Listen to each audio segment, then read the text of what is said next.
कि आप लोग खैरियत से होंगे। आज हमने जो हमारा टॉपिक है that is audit programme on bank and cash. So audit programmes को हमने काफ़ी हद तक डिस्कस किया है। मैं थोड़े से इसमें आपको डिफाइन कर दूं कि audit programmes are the audit procedures that that are carried out by the auditor to achieve the audit objective. और ऑडिट का ऑब्जेक्टिव क्या होता है? To enable the auditor to give an independent and professional opinion on the financial statements or state of affairs of the client for the period under review, whether or not they give true and fair view of the affairs or not, of business affairs or not. So audit programmes के हमने benefits भी prior lectures में हमने discuss किए, लेकिन मैं समझता हूँ कि आज हमें उनको थोड़ा सा स्किप करके हम स्ट्रेट वे जो है अपने ऑडिट प्रोग्राम की तरफ जाते हैं।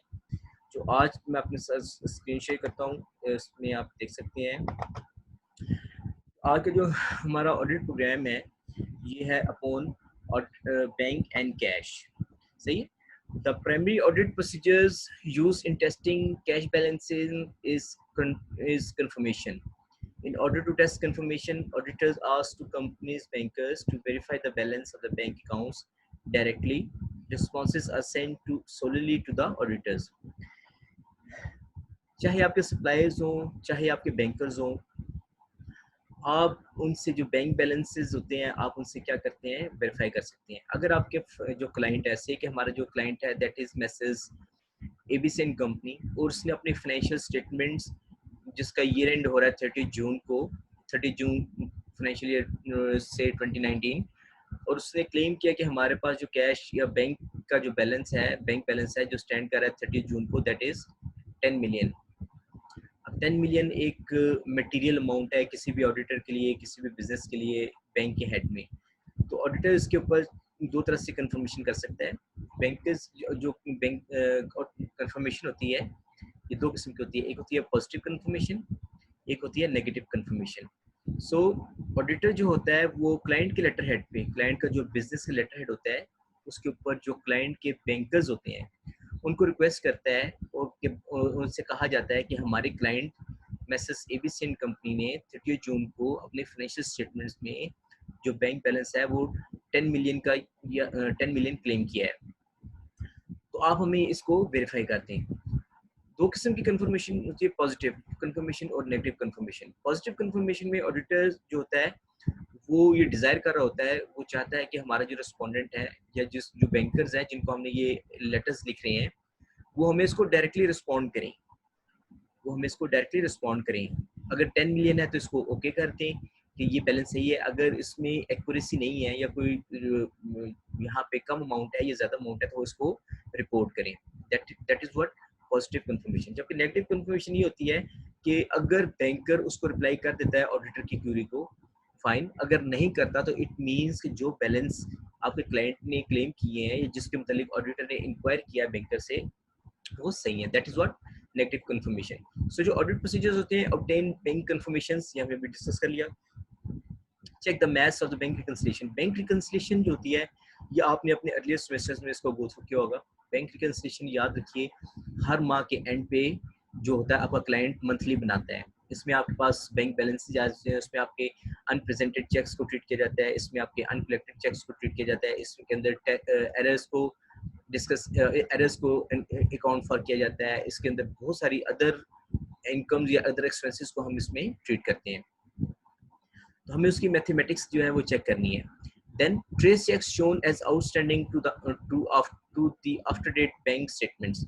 एक point, these receipts shown as outstanding to after date bank statement. देखिए ये दो चीजें हैं, हमेशा याद रखिए। बैंक स्टेटमेंट में या बैंक रिकंसिलिएशन में हम दो चीजें करते थे। एक चीज होती थी चेक्स इशूड बट अनप्रेजेंटेड, और एक होती थी cheques received deposited but uncollected. तो ये दो किस्म की बातें डिस्कस हो रही है। Trace cheques shown as outstanding, यहाँ पे ये बात कर रहा है चेक्स इशूड बट अनप्रेजेंटेड। हमने किसी आपके क्लाइंट ने किसी थर्ड पार्टी को चेक इशू किए हैं लेकिन वो अमाउंट्स जो है स्टिल जो है वो अभी तक डिडक्ट नहीं हुई क्लाइंट के बैंक अकाउंट से। इसी तरह ट्रेस रिसीट्स, ये है चेक्स रिसीव की बात हो गई। चेक क्लाइंट ने अपने किसी डेटर से चेक रिसीव किए हैं, उनको डिपॉजिट किया अपने बैंक अकाउंट में, but they are still not credited in clients bank account. ये दो बातें हो रही हैं।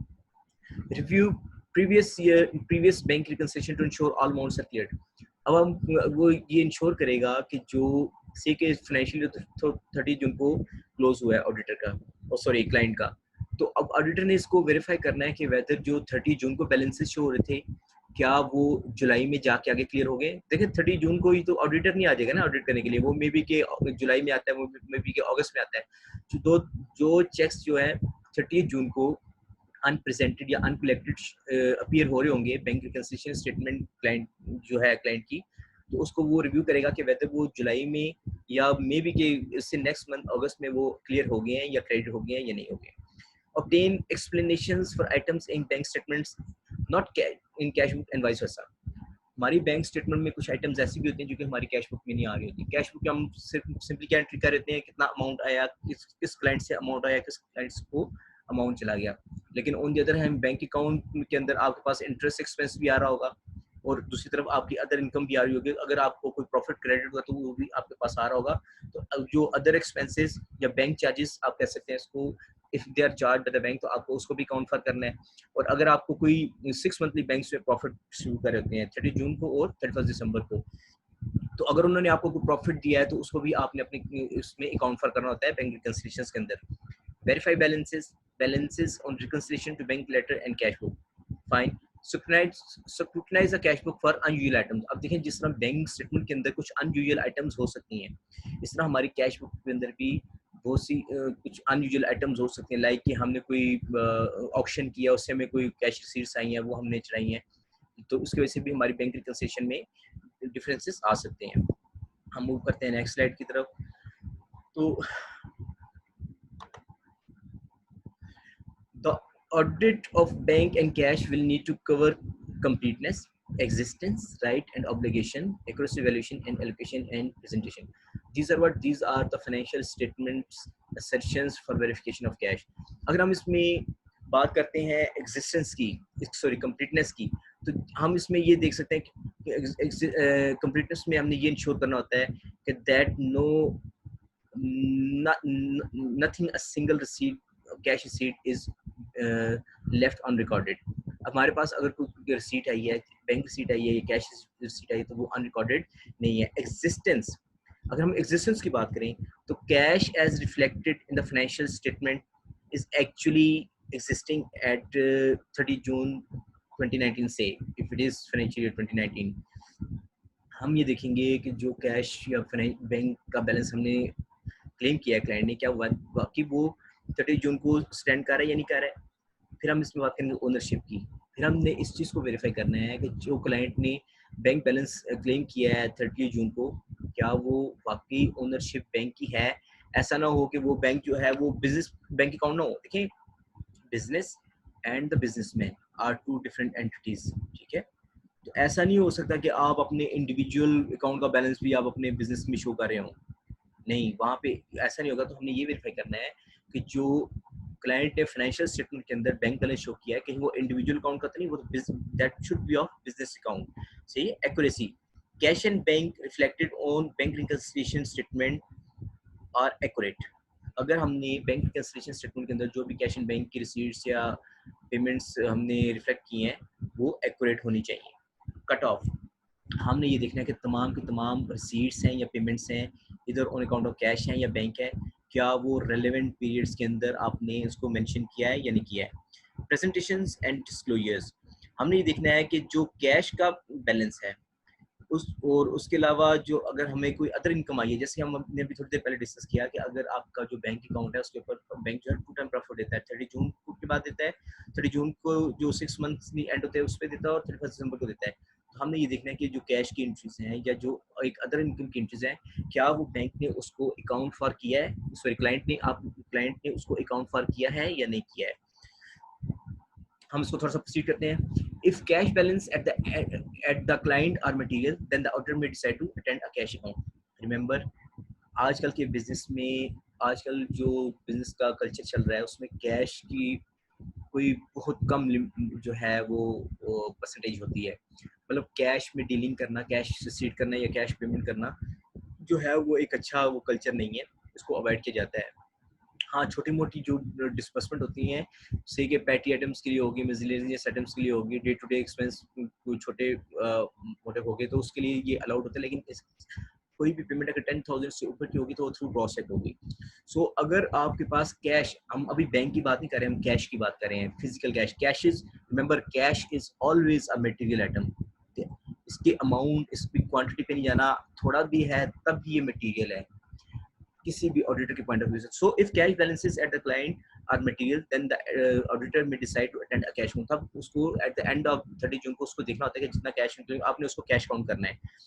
अब इसके अंदर planning document on file, the time and location of the count, who is to be present, audit and client.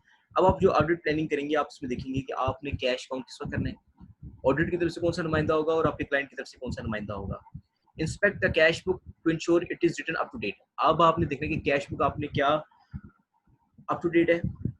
आज अगर से if it is 20 June, if it is 20 जून, तो क्या आज तक जो है इसकी वो आज तक तमाम एंट्रीज, आज तक तमाम एंट्रीज जो है वो रिकॉर्डेड है या नहीं है, सही है।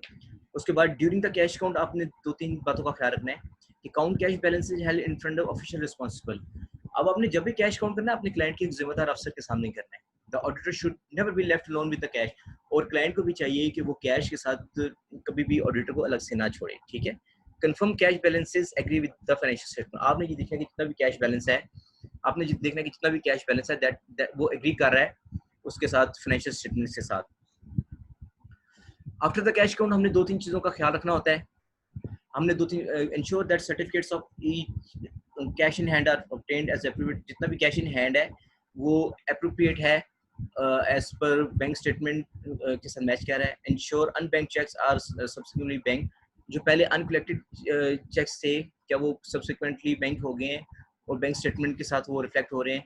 Ensure all balances counted are reflected in the accounts. जितने भी बैलेंस हैं, चाहे वो कैश के हैं चाहे वो बैंक के हैं, क्या वो जो हमारे अकाउंट्स हैं उनके अंदर रिफ्लेक्ट हो रहे हैं या नहीं हो रहे हैं। सो हमने इसको काफ़ी डिटेल में डिस्कस कर लिया है। और अगर आप समझते हैं कि इसके अंदर कोई चीज़ जो है that is left still not discuss, तो हम उसको भी फर्दर डिस्कस कर सकते हैं।